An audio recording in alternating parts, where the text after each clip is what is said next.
L'Esprit veut nous donner une image ce matin, ça fait longtemps qu'on n'a pas eu. Et pour le sujet dans lequel l'Esprit veut nous conduire, je vais vous inviter à tourner dans Daniel chapitre 5. On va débuter au verset 1, comprendre le contexte de ce que nous allons lire. Dans le livre de Daniel, au chapitre 5.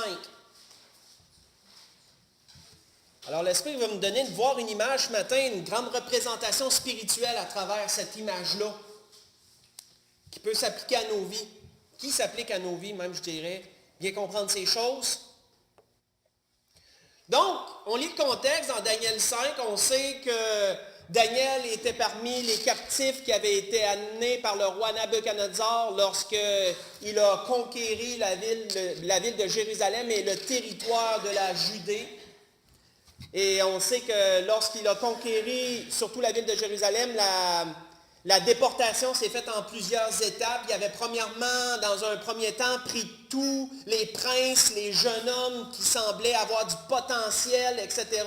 Dans un premier temps, il avait pris que ces gens-là et les avait amenés dans son pays pour les convertir, pour les éduquer selon la science des Chaldéens, etc. Daniel faisait partie de ceux-là. On sait que Dieu s'est servi de Daniel et l'a grandement élevé dans le règne, sous le règne de Nabuchodonosor.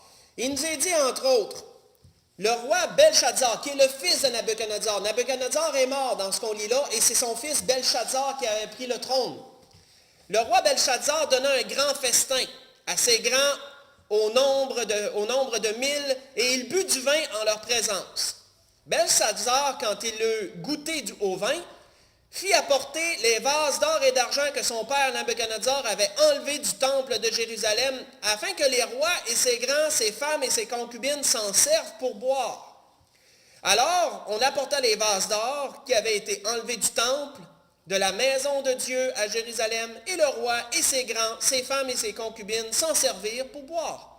Ils burent du vin, ils louèrent les dieux d'or, d'argent, d'airain, de fer, de bois et de pierre.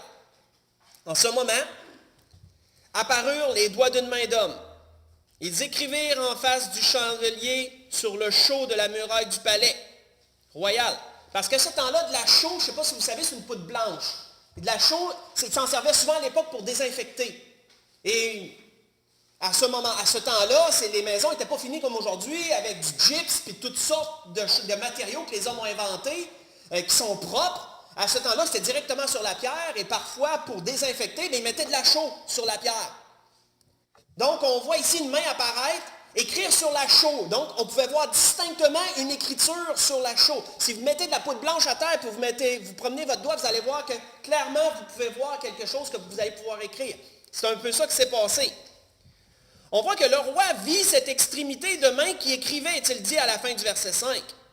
Alors, le roi changea de couleur. Ses pensées le troublèrent. Les jointures de ses reins se relâchèrent. Ses genoux se heurtèrent l'un contre l'autre. On va arrêter là, on va continuer plus loin. Voici le contexte, voici ce qui est arrivé. Maintenant, on va sauter plus loin, on va sauter au verset 17, sans lire tout le contexte. Parce qu'on sait que là, à partir du temps que le roi a vu ça, comme la Bible nous dit, il est devenu pâle.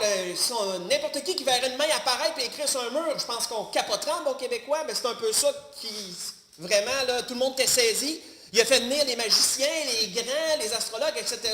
Puis il voulait savoir quoi qui était écrit, qu'est-ce qui est écrit, mais personne ne pouvait le déchiffrer. Et c'est là qu'à un moment donné, il y a quelqu'un qui a souligné qu'au temps de son père, il y avait un homme sage qui avait la science des dieux, qu'eux autres disaient ça comme ça, et qu'il était capable de dire n'importe quel songe, etc. On parle de Daniel. Et donc, là, Belchazzar dit, envoyez-le-moi pour qu'il puisse me dire qu'est-ce qui est écrit sur le mur. Donc, nous lisons à partir du verset 17. Daniel répondit en présence du roi, garde tes dons et accorde à un autre tes présents. Parce que le roi a dit, si tu es capable de lire ça, je vais te couvrir de gloire, je vais te mettre un habit royal, etc. Je vais vraiment t'en mettre plein les poches, là. Puis Daniel, il dit, regarde, moi, je ne suis pas intéressé par ton argent, je ne suis pas intéressé par tes biens. Mais je vais te lire quand même, je vais quand même te dire qu'est-ce qui est écrit. Je lirai néanmoins l'écriture au roi et je lui en donnerai l'explication.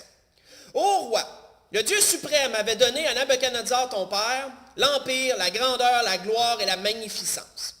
Et à cause de la grandeur qu'il lui avait donnée, tous les peuples, les nations, les hommes de toute langue étaient dans la crainte et tremblaient devant lui. Le roi faisait mourir ceux qu'il voulait et il laissait la vie à ceux qu'il voulait. Il élevait ceux qu'il voulait, il abaissait ceux qu'il voulait.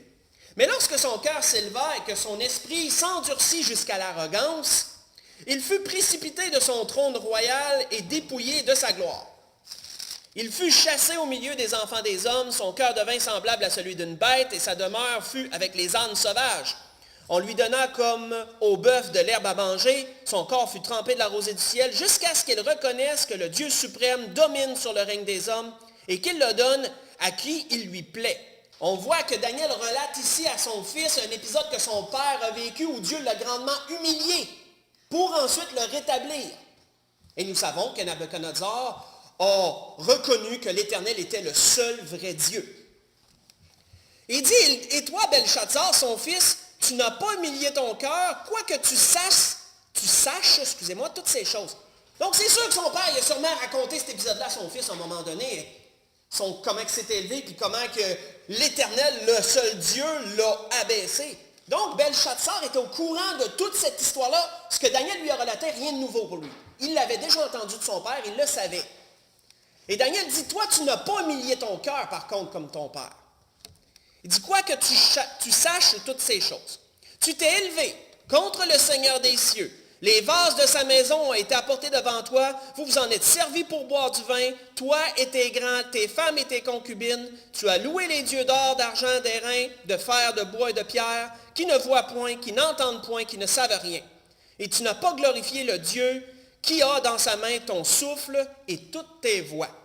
C'est pourquoi il a envoyé cette extrémité de main qui a tracé cette écriture. Voici l'écriture qui a été tracée. Comptez, comptez, pesez et divisez. Voici l'explication de ces mots. Comptez, Dieu a compté ton règne et y a mis fin. Pesez, tu as été pesé dans la balance et tu as été trouvé léger. Divisé, ton royaume sera divisé et donné aux Mèdes et aux Perses. Arrêtons là. Quand on lit la suite, nous verrions que là, Belshazzar a quand même donné beaucoup de richesses à Daniel, il a quand même couvert de gloire Daniel, mais la même nuit que ça s'est passé, les Mèdes et les Perses ont pris d'assaut Babylone et ils ont réussi à conquérir Babylone et ils ont fait écrouler l'Empire chaldéen. L'Empire chaldéen s'est écroulé par la suite. C'est comme un peu comme un dicton qui dit, si tu coupes la tête, le restant du corps va suivre à un moment donné. Bien, c'est ça qu'ils ont fait les Chaldéens. Pendant même que ça se passait, déjà les Mèdes et les Perses étaient en train de trouver la faille, parce que Babylone était l'une des grandes villes considérées à l'époque comme étant imprenable avec de grandes murailles, et ils ont quand même réussi à trouver une faille, ils l'ont exploitée, ils ont réussi, selon l'histoire, à s'introduire dans la ville par je pense que c'était par un souterrain ou quelque chose comme ça, selon l'histoire, et les soldats à l'intérieur ne les ont jamais vus venir. Donc, ils ont pu tuer tout le monde en dedans, ils ont pu les prendre par surprise, tuer tout le monde, et Belshazzar a été tué la nuit même par Darius Ier, le Mède, et son général qui était Cyrus, le Perse. Parce qu'il y avait eu une alliance entre deux peuples, les Mèdes et les Perses étaient alliés ensemble pour vaincre les Chaldéens. Et donc, après, selon l'histoire, Cyrus est devenu celui qui a régné sur Jérusalem, etc. Et Darius lui a régné à un autre endroit, et Daniel, il l'a amené avec lui, et Daniel a été son conseiller, et c'est là qu'on voit dans Daniel 6, etc., comment Daniel a conseillé Darius le Mède. Et on voit dans Ésaïe toutes les prophéties qui ont été dites à propos de Cyrus, comment que c'est lui qui permettrait que le peuple puisse revenir après les 70 années de captivité, etc. Donc on voit que la Bible et l'histoire se suivent très bien, parce que la parole de Dieu est la vérité. Donc dans ces choses, nous avons vu quoi dans l'Écriture qui a été donnée? Une image que l'Esprit veut nous donner ce matin, c'est qu'il a été dit, peser, tu as été pesé dans la balance et tu as été trouvé léger. On va s'arrêter sur la balance ce matin, parce qu'il y a une image que l'Esprit veut nous donner sur ça et la grandeur de la représentation qu'elle a. Quand on regarde selon l'histoire, selon l'époque, et même à ce temps-là, la balance était un objet qui était utilisé couramment. Dans bien des sens, surtout au niveau des transactions. On peut voir souvent au niveau des transactions, la Bible nous relate quelques épisodes où la balance a été utilisée dans les transactions. Entre autres, si vous voulez en lire pendant la semaine, Jérémie 32, versets 8 à 10, et Ésaïe 46, verset 6. Il nous donne des exemples de transactions qui se faisaient avec la balance. On voit qu'elle avait aussi d'autres usages, comme il nous est dit dans Ézéchiel 5, verset 1, où que Dieu a dit à Ézéchiel, on sait qu'Ézéchiel était un prophète qui servait, son corps, sa vie en entier servait de témoignage. Il a dit à Ézéchiel, tu vas te raser toute la tête, la barbe, tu vas tout mettre ça, puis tu vas peser tant de portions de tes cheveux, ça va vouloir dire telle affaire, tu vas peser tant de portions de ta barbe, ça va vouloir dire telle affaire. Donc on voit que la balance va servir à d'autres choses que des transactions aussi, si on avait besoin par exemple de peser quelque chose. Mais saviez-vous, frères et sœurs, que ce qui est spécial quand on analyse la balance selon les Écritures, c'est que la Bible nous donne deux types de balance dans les Écritures. Il y a deux types de balance mentionnés dans les Écritures. Voyons premièrement cela, tournons dans Osée 12. On va voir cela premièrement. Deux types de balance selon les Écritures. Dans Osée chapitre 12, on va voir la première. Osée chapitre 12, on va lire deux versets, verset 8 et le verset 9.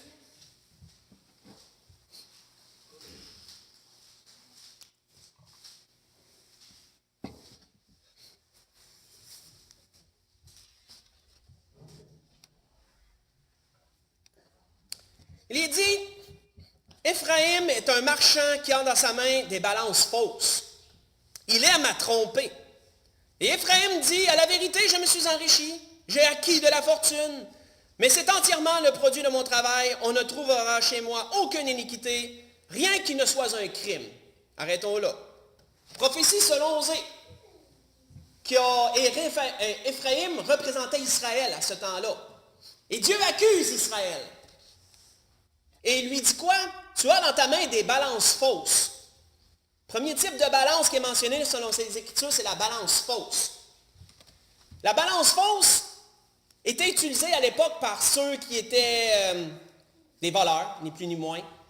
Certains marchands surtout, qui voulaient profiter de la naïveté des gens.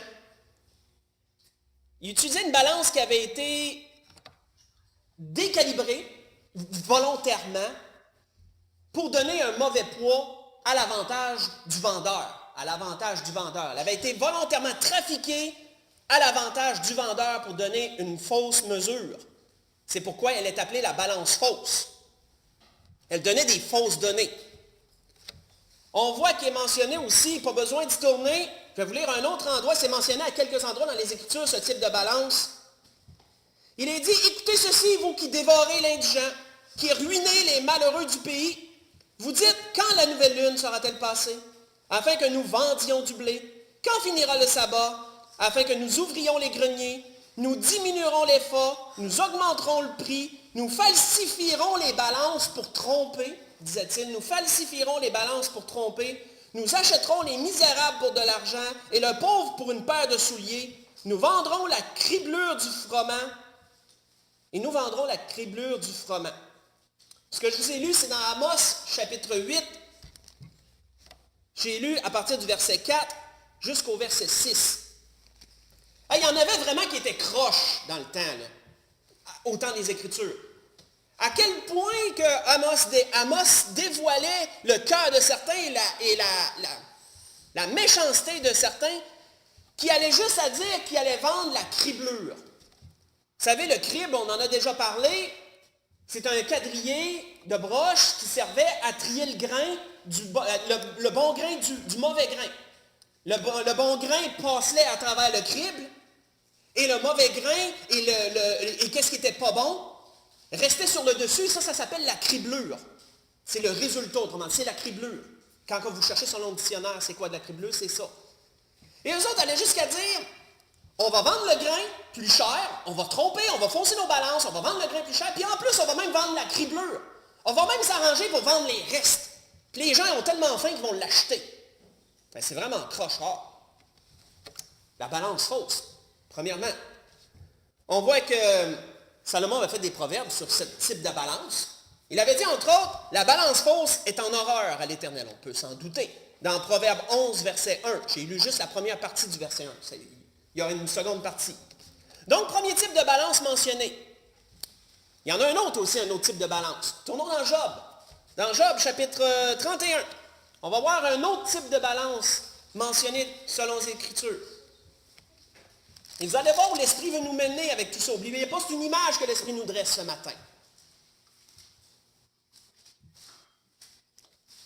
Dans Job, chapitre 31, voyons le deuxième type de balance.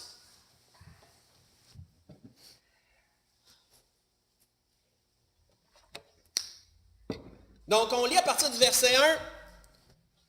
Job est à la fin de son plaidoyer. On peut l'appeler comme ça. Excusez-moi, je suis sur le bord de roter. Excusez. OK. Donc, il est à la fin de son plaidoyer. Et là, il dit, pour se défendre, il dit, j'avais fait un pacte avec mes yeux. Je n'aurais pas arrêté mes regards sur une vierge. Quelle part Dieu m'aurait-il réservé d'en haut? Quel héritage de Tout-Puissant m'aurait-il envoyé des cieux? La ruine n'est-elle pas pour le méchant et le malheur pour ceux qui commettent l'iniquité? Dieu n'a-t-il pas connu toutes mes voies? N'a-t-il pas compté tous mes pas? Là, il commence. Si j'ai marché dans le mensonge, si mon pied a couru vers la fraude, que Dieu me pèse dans des balances justes et qu'il reconnaîtra mon intégrité. Arrêtons là. Si on continuerait, Job continuera en disant, si j'ai fait ci, si j'ai fait ça, Job exposait sa justice, Job exposait sa droiture, si on lit la suite du chapitre. Et comment que dans son plaidoyer, il se demande pourquoi Dieu permet tous ces malheurs, si j'étais juste dans ci, si j'étais juste dans ça, puis il en nomme vraiment beaucoup, là. Il ne comprenait pas ce qui se passait. Son incompréhension, il l'exposait à travers de dire que Dieu me juge donc dans des balances justes. On a vu c'était quoi la balance fausse. La balance juste, on peut s'en douter, c'est l'inverse. C'est une balance qui a été bien calibrée, elle donne des données exactes. Elle est sans défaut, en ce sens. C'est la balance juste. On voit que les Écritures nous font aussi mention de ce type de balance qui est la balance juste. Entre autres, faites juste écouter, je vais vous donner d'autres Écritures qui en parlent, je vais vous lire d'autres choses. On voit qu'Ézéchiel, le prophète, disait « Ayez donc des balances justes, un épha juste et un bat juste, qui sont des mesures. L'épha et le bat auront la même mesure. Le bat contiendra la 10e partie d'un homère et l'épha la 10e partie d'un homère. La mesure sera réglée d'après le homère. Le cycle sera réglé de 20 guérasses. La mine aura chez vous 20 cycles, plus 20 cycles, plus 15 cycles. » Ce que je vous ai lu, c'est dans Ézéchiel 45, j'ai lu le verset 10 au verset 12. Le prophète disait quoi? Ayez donc des balances justes. Et Salomon, dans les Proverbes, disait à propos de ce type de balance, le poids et la balance juste sont à l'Éternel. Tous les poids du sac sont son ouvrage. Vous voyez ça dans Proverbe 16, verset 11. Mais la balance, frères et sœurs, elle représente quelque chose aussi, la balance. On a vu deux types de balance, la balance fausse, trafiquée pour tromper, et la balance juste qui donne une mesure exacte. La balance représente aussi, frères et sœurs, je ne sais pas si vous saviez, la capacité de juger. C'est la représentation de la balance. À travers des époques, la balance a toujours représenté la capacité de juger et l'autorité de le faire. C'est pourquoi si vous regardez sur les édifices de la cour que nous avons, il y a toujours une balance qui est gravée sur l'édifice. Vous allez voir ça sur presque tous les édifices de cour suprême, etc. Vous allez voir une balance quelque part qui est gravée. Ça représente la capacité et l'autorité de juger. Si nous associons, frères et sœurs, cette représentation au sein des Écritures, il y a une image spirituelle qui se dresse à nous. La balance fausse, frères et sœurs, représente l'être humain. La balance fausse représente l'être humain dans sa chair, l'être humain pécheur, qui est une balance qui a été trafiquée par Satan pour donner une fausse mesure. Le péché a été le trafic que Satan a fait, et l'être humain est devenu une balance fausse, incapable de juger par lui-même des choses et de donner une mesure exacte sur toute chose. L'être humain étant pécheur a beau essayer, il est incapable de juger parfaitement de toute chose et de donner vraiment justice à chacun, etc., etc. À cause du péché, on a été trafiqué par l'ennemi dans ce sens. On peut voir cette image-là. Et d'ailleurs, Michée, on pourrait associer une parole de Michée à cela, que j'ai bien aimé que l'Esprit m'a amené. Michée disait, est-on pur avec des balances fausses? Lance la question au peuple. Est-on pur avec des balances fausses? Vous voyez ça dans Michée 6, le verset 11. La balance juste, elle représente Dieu. Elle représente la capacité à juger parfaitement de chaque chose avec justice. Et l'autorité aussi de pouvoir juger. La balance juste représente Dieu. Et sa capacité de juger et de voir clair, la clairvoyance, comme on dit, de voir clair parfaitement dans toute situation, dans toute chose. C'est d'ailleurs pourquoi que Moïse, lorsqu'il a composé le cantique de l'Éternel, son cantique avant sa mort, a décrit ceci dans ce cantique. Je vais juste écouter, je vais vous lire une petite portion de son cantique. Il a dit, « Car je proclamerai le nom de l'Éternel, rendez gloire à notre Dieu. Il est le rocher, ses œuvres sont parfaites, toutes ses voies sont justes. C'est un Dieu fidèle et sans iniquité, il est juste et droit. S'ils se sont corrompus, en parlant de l'homme, à lui n'est point la faute. La honte est à ses enfants, race fausse et perverse. Est-ce l'Éternel que vous en rendez responsable, peuple insensé et dépourvu de sagesse? » Il est dit dans Deutéronome chapitre 32, j'ai lu du verset 4 au verset 6. Dieu est une balance juste, l'être humain est une balance fausse. Maintenant, si on retourne à Belchatsar, par quelle balance avait-il été jugé? Est-ce par la balance fausse des hommes ou c'est par la balance juste de Dieu? Quand on sait clairement que Belchatsar avait été jugé selon la balance juste de Dieu. Dieu lui rendait justice selon ses œuvres. Il avait reçu un témoignage de son père. Il savait ce qui était arrivé. Et certainement que son père lui a livré un témoignage assez exact sur la chose. Il n'a pas humilié son cœur, mais au contraire, il a défié Dieu. Il a défié Dieu en prenant des instruments sacrés qui servaient au culte de Dieu et en les utilisant pour un usage aussi vil qu'une beuverie. Et à cause de ça, Dieu l'a jugé, passible de mort pour cette faute très grave, pour cette défiance vis-à-vis de sa personne. C'était une balance juste qui jugeait de cette cause. Mais frères et sœurs, il y a une autre chose aussi qu'on doit regarder, c'est que lorsqu'il y a balance, il y a aussi des poids. Puisque la Bible nous dit, tu as été trouvé léger, disait-il à Belchatsar. Je t'ai pesé, tu as été trouvé léger. Mais savions-nous, frères et sœurs, que lorsqu'on regarde le poids, selon les Écritures, on voit aussi deux types de poids. Il nous est mentionné aussi selon les Écritures. Tournons dans Michée 6. Allons voir cela. On a vu la balance, maintenant, regardons les poids. Il est aussi mentionné dans les Écritures deux types de poids différents.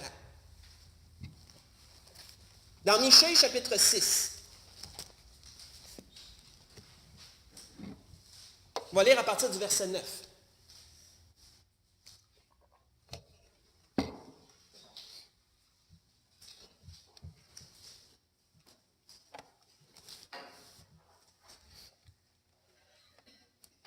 Il est dit, la voix de l'Éternel crie à la ville, et celui qui est sage craindra ton nom. Écoutez la menace du châtiment et celui qui l'envoie. Y a-t-il encore dans la maison du méchant des trésors iniques? Un effort trop petit, objet de malédiction? Est-on pur avec des balances fausses? Ça, c'est la partie que je vous ai lue tantôt, mais on continue. Avec des faux poids dans le sac. Ces riches sont pleins de violence, ses habitants profèrent le mensonge et leur langue n'est que tromperie dans leur bouche. Arrêtons là. Est-on pur avec des balances fausses, disait Michée, et avec des faux poids dans le sac? Un des types de poids qui nous est mentionné dans l'Écriture est le poids qui est faux. On peut s'en douter. Comme la balance, le poids qui est faux est un poids qui a été trafiqué. Parfois, c'était même pas du même matériau qu'il aurait dû être, mais tellement bien artistement travaillé, tellement bien peint, qu'il était difficile à déceler. Les gens en étaient trompés. Sauf celui qui vendait, bien sûr. Et c'était dans l'avantage du vendeur malhonnête d'utiliser des poids plus légers, parce que comme ça, il donnait moins de riz ou de blé ou de peu importe le grain en échange. Si le poids était vrai et pesant, mais il fallait qu'il mette une grosse mesure pour égaliser ça et dire, voici ce que je te vends. Mais si le poids était léger, il en vendait beaucoup moins, mais pour le même prix. Et donc, on peut voir à quel point c'était malhonnête, ce type de transaction. Donc, il y a des vendeurs qui avaient des balances fausses, mais il y avait des poids faux en plus de ça dans leur sac. C'est pourquoi que Salomon, dans ses proverbes, en a parlé aussi des poids qui sont faux. Et je vais juste vous lire une ou deux petites choses qu'il a mentionnées dans un proverbe sur cela. Il a dit entre autres, deux sortes de poids, deux sortes d'efforts sont l'un et l'autre en abomination à l'Éternel. L'Éternel a horreur de deux sortes de poids, et la balance fausse n'est pas une bonne chose. C'était écrit dans Proverbes chapitre 20, j'ai lu le verset 10 et le verset 23. Premier type de poids, le poids qui est faux. Mais il y en a un autre aussi, un autre type de poids. On peut s'en douter. Tournons dans le Lévitique chapitre 19 pour celui-là. Pour l'autre type de poids mentionné selon les Écritures. On peut se douter c'est lequel, quand même aller voir. Dans le Lévitique chapitre 19.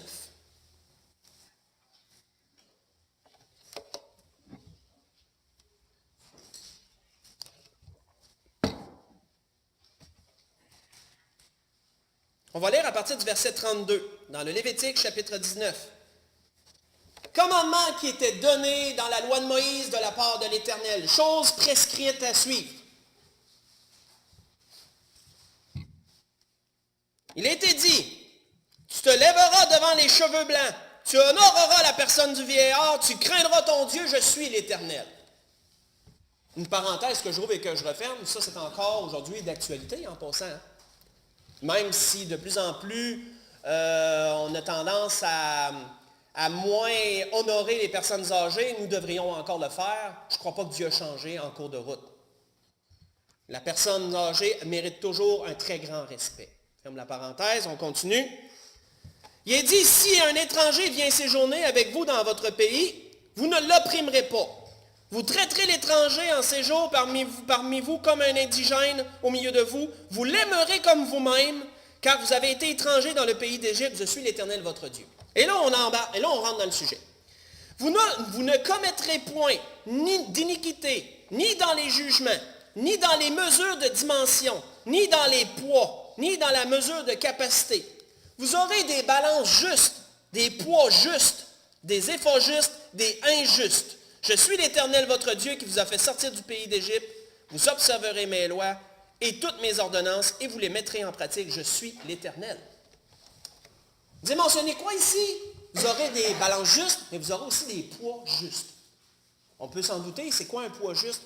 C'est un poids de proportion exacte donnant une pesanteur exacte de ce qu'il représente. Un poids juste, c'est un poids fiable. Il donne la bonne mesure, il donne le bon poids.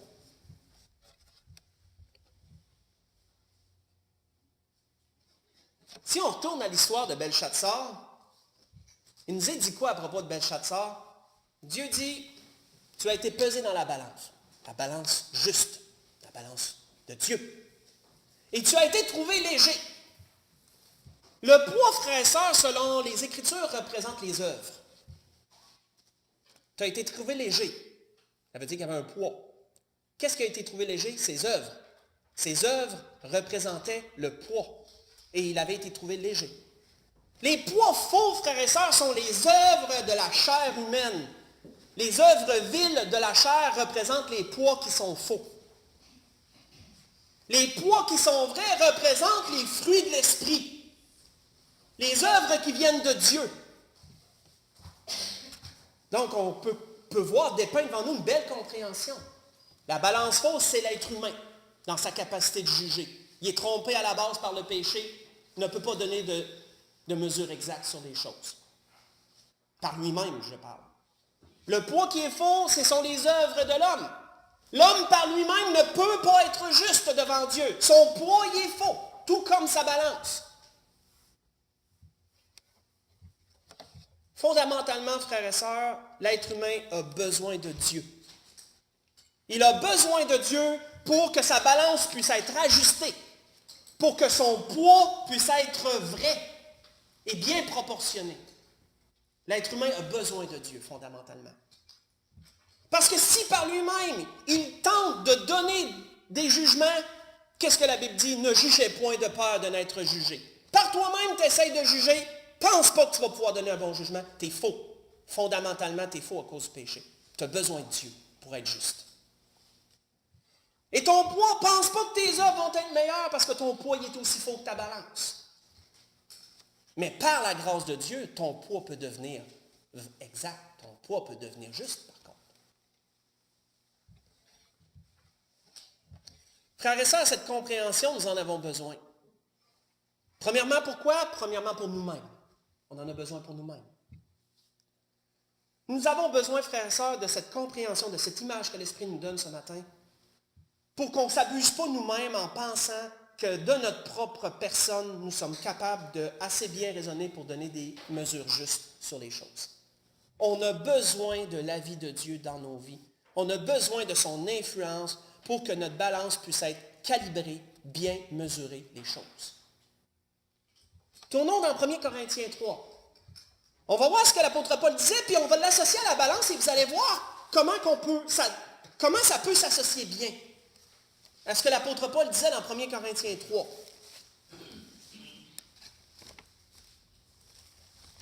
Quand l'Esprit m'a amené là, j'ai resté moi-même surpris, je n'avais jamais vu ça comme ça. Belle révélation que l'Esprit nous donne encore sur ces choses. 1 Corinthiens 3, on va lire à partir du verset 9. On l'a même lu dernièrement, voilà une couple de messages passés. On va y repasser encore. Verset 9 au verset 15. Où l'apôtre Paul disait aux Corinthiens, « Car nous sommes ouvriers avec Dieu, vous êtes le champ de Dieu, l'édifice de Dieu. Selon la grâce qui m'a été donnée, j'ai posé le fondement comme un sage architecte, un autre a bâti dessus. Fondement, c'est Jésus-Christ. On sait qu'il parlait du témoignage. J'ai posé le fondement comme un sage architecte, je vous ai amené Jésus-Christ, le vrai fondement, la seule vérité. Et après ça, il y en a qui bâtissent dessus, on va dire, il y a des autres hommes, il y a des pasteurs qui amènent d'autres choses pour vous aider à construire sur votre fondement. Mais que chacun prenne garde à la manière dont il bâtit dessus. Car personne ne peut poser un autre fondement. Ça, c'est la base. Personne ne peut poser un autre fondement que celui qui a été posé, à savoir Jésus-Christ. Or, si quelqu'un bâtit sur ce fondement, avec de l'or, de l'argent, des pierres précieuses, du bois, du bois et du chaume, l'œuvre de chacun sera manifestée, car le jour la fera connaître. Parce qu'elle se le révélera dans le feu, et le feu éprouvera ce qu'est l'œuvre de chacun. Si l'œuvre bâtie par quelqu'un sur le fondement subsiste, il recevra une récompense. Si l'œuvre de quelqu'un est consumée, il perdra sa récompense. Pour lui, il sera sauvé, mais comme à travers du feu. Arrêtons là. Nous voyons premièrement quoi ici? Nous voyons, frères et sœurs, que l'apôtre Paul utilise l'image du feu pour démontrer le tribunal de Christ et comment l'œuvre sera rendue à chacun. Il utilise cette image du feu. Et il utilise 6 matériaux pour ce faire. 3 matériaux qui vont résister au feu et 3 matériaux qui vont brûler par le feu. Mais frères et sœurs, si on utilise l'image que l'Esprit nous donne ce matin dans ce contexte, elle fonctionne très bien aussi. Parce qu'avez-vous remarqué que le bois, le foin et le chaume sont des matériaux beaucoup plus légers que l'or, l'argent et les pierres précieuses? Mettez la même proportion de foin et la même proportion de pierres précieuses et la balance va tout de suite pencher, bien sûr, sur le bord de la pierre précieuse. Faites la même affaire avec le chaume, faites la même affaire avec le bois. C'est 3 matériaux légers. Ce sont des matériaux, des poids faux, des œuvres de la chair. Les matériaux qui traversent le feu, ces matériaux plus pesants, sont les œuvres de l'Esprit, les œuvres de Dieu. Et comme on peut voir, frère, ça, l'image s'associe très bien à cela aussi quand on en comprend le sens. L'attitude que nous devrions avoir pour nous-mêmes, premièrement, frères et sœurs, c'est celle de David. David, dans un psaume, nous a dépeint la bonne attitude à avoir. Dans plusieurs, mais entre autres dans ceci, quand que lui-même avait tellement conscience de son état, il avait tellement conscience de sa balance, tellement conscience de son poids, des poids, si on prend l'image, là, il a dit ceci à Dieu, il a dit, « Sonde-moi, ô Dieu, et connais mon cœur. Éprouve-moi et connais mes pensées.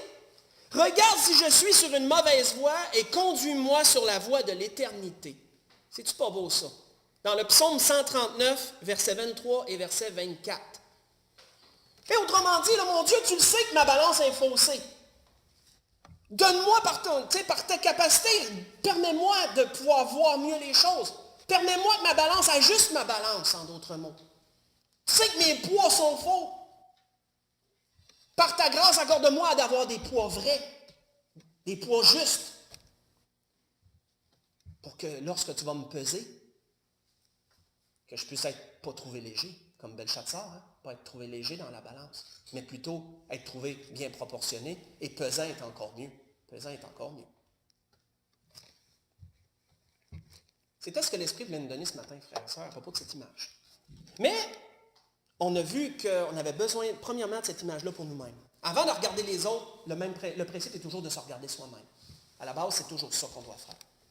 Quelqu'un qui commence par regarder les autres avant de se regarder est bien mal pris. Sa balance est fausse. Attention, ta balance est fausse.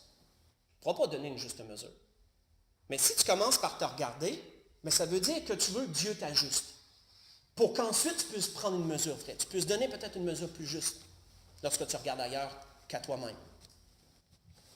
On a besoin premièrement de cette compréhension pour nous, mais on en a besoin aussi pour les autres. Pour conclure, tournons dans 2 Timothée 3. Parce qu'on est rendu dans des temps, frères et sœurs. On est dans une époque où la balance fausse est l'usage commun. On est rendu dans des temps où les poids faux sont considérés comme des poids vrais. Par le monde, je parle. On est dans ça. On est dans ça.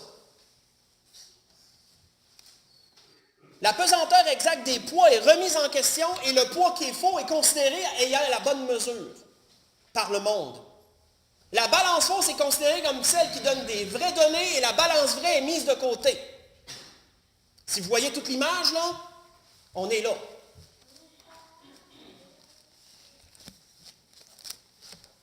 Voyons ce qui nous est dit dans Timothée. 2 Timothée, sur ce sujet.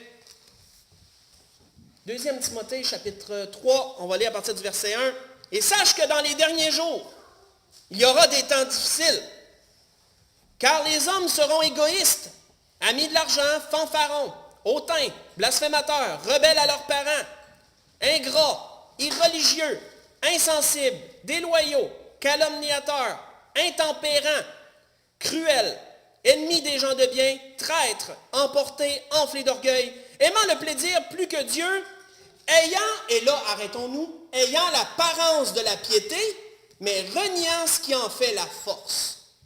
Éloigne-toi de ces hommes-là. Ayant l'apparence de la piété. Frères et sœurs, la supercherie de la balance et du poids faux reposait sur quoi? Sur l'apparence.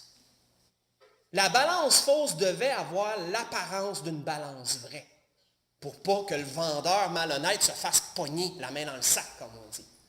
Le poids qui était faux devait avoir l'air du vrai, pour que si quelqu'un venait vendre, acheter, je veux dire, de ce vendeur, mais il ne fallait pas qu'il regarde son poids et qu'il dise « Hey, ton poids, ça ne marche pas, là, il ne ressemble pas pantoute d'un poids. » Mais non, les poids étaient trafiqués et tellement apparents, tellement pareils, que les gens s'y méprenaient. Jusqu'à temps que quelqu'un prenne un poids vrai et le poids faux et les pèse les deux ensemble et qu'il dise « Hey, ça ne marche pas, là. » Frères et sœurs, on est dans cette époque-là. Le monde est trompé, la balance est fausse, mais le monde considère que leur balance fausse donne la vraie donnée. C'est pourquoi le péché est tellement promulgué dans le monde et considéré normal. La balance faussée est rendue la bonne mesure selon le monde. Et le poids qui est faux sont rendus considérés comme des poids justes. Et c'est pourtant l'inverse. Nous avons besoin de cette compréhension dans nos vies, premièrement, pour que Dieu nous ajuste. Mais on a besoin de cette compréhension-là pour être capable de déceler ce qui est faux alentour de nous. Pour être capable de déceler la fausse balance qui est alentour de nous. Et le faux poids aussi alentour de nous. Parce que tout repose sur l'apparence. Ayant l'apparence de la piété, ça veut dire quoi? C'est quoi la piété? C'est la bonne pratique des choses. Ça a une apparence de piété, mais ça renie ce qui en fait la force. Qu'est-ce qui en fait la force? D'avoir à cœur l'œuvre de Dieu, c'est ce qui en fait la force de la piété. De tout cibler vers Dieu et vers Jésus-Christ. De vouloir plaire à Dieu avant de se plaire, c'est ce qui fait la force de la piété. Donc, tu peux avoir une apparence, mais tu vois que le motif, et on revient toujours au motif en arrière de l'action, est vraiment pas pour Dieu. C'est pour soi-même, c'est pour quelqu'un d'autre. On en a parlé dernièrement de ces choses-là, mais c'est pas pour Dieu.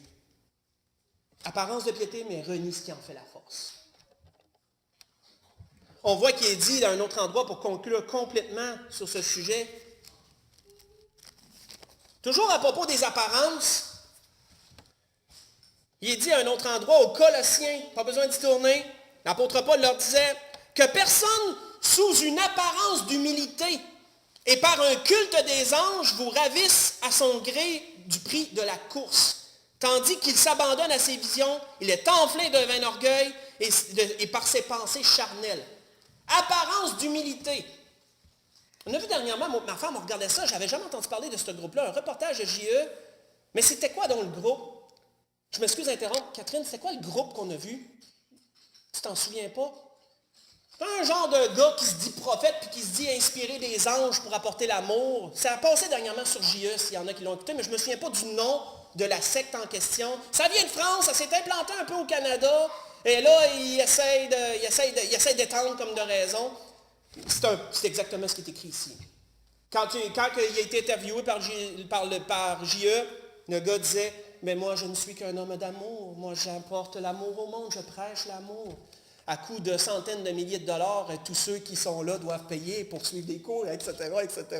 Donc on peut voir un peu ce qui est, la balance, puis tout, on peut voir exactement ces choses. Et un autre endroit, toujours aux Colossiens, il disait ceci, il dit, ils ont en vérité une apparence de sagesse. Voyez-vous que les apparence d'humilité, apparence de sagesse, ils ont une apparence de sagesse, en ce qu'il indique un culte volontaire, l'humilité, le mépris du corps. Et il y en a qui vont prescrire des prières à telle heure, tu vas humilier ton corps, tu vas jeûner de telle heure à telle heure, tu vas faire ci, tu vas faire ça, et ça a une belle apparence de sagesse. Et tu te dis, waouh, ils prient à des heures précises, il faut qu'ils humilient leur corps, il faut qu'ils ne mangent pas de ci, ne mangent pas de ça, à tel temps. Mais cela est sans valeur réelle, disait l'apôtre Paul. Et il ne sert qu'à satisfaire la chair. Parce que le motif en arrière, c'est d'avoir l'apparence de justice, comme les pharisiens avaient à l'époque, une apparence de justice aux yeux des hommes. Mais c'est quoi la force de la piété, frères et sœurs? C'est de tout diriger vers Dieu et d'avoir Dieu à cœur dans ce que tu fais. Ça, c'est la force de la piété.